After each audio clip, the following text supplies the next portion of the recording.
Thank you very much, Mike Horner. And thank all of you for coming out today. This is a fantastic turnout for the middle of the day on short notice to come together for a rally. I think you must have thought you're getting airplane rides as part of the deal. Those will start at 1 o'clock this afternoon. Mike will be flying the plane. So therefore, all flights have been canceled. I am deeply honored to be here with a person who has represented this district with great integrity and passion. And a person who, when elected, did not go to the legislature with the constituents wondering whether or not he would take a stand and what that stand would be.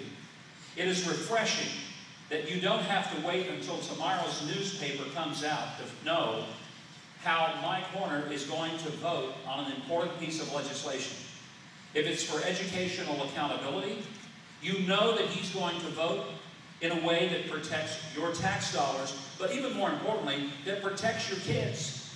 He understands that the purpose of the educational system is not to perpetuate the hiring of teachers, but is to make sure that students get an education that will empower them to be able to go out and be productive, earning citizens, do something great with their lives. That the real difference is you have to decide whether you're going to be a school person or a kid person. And a lot of politicians are school people. They're all about making sure that what the schools want, the schools get. Kid people are focused on whether or not this is best for the kids sitting in that classroom, and whether or not in 15, 20, and 30 years, those kids will be able, with a good educational background, to be able to be leaders. And it is thrilling to know that he did not simply go to figure out who had the most political clout or power. He went to say, I want to be a kid person. I want to help sponsor and push for legislation that will make sure that the schools are running for the kids, and it's not that the kids are sitting there for the benefit of the schools. That's how it's supposed to function. You'll never have to wonder whether or not he'll be consistent when it comes to that.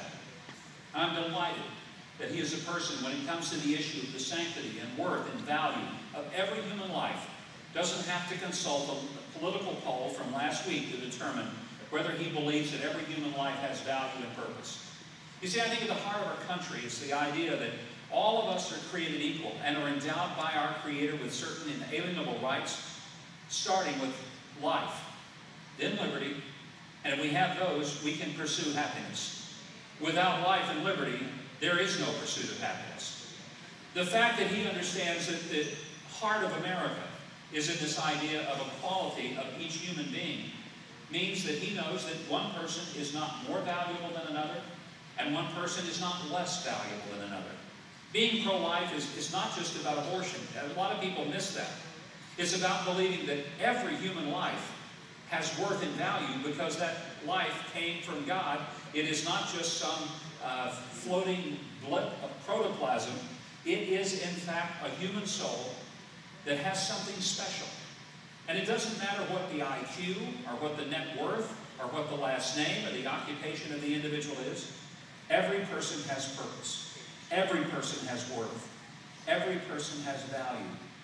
Mike Horner understands that, and he'll never compromise on that conviction. I would not be here today if I was not completely confident of his convictions and consistency in that area.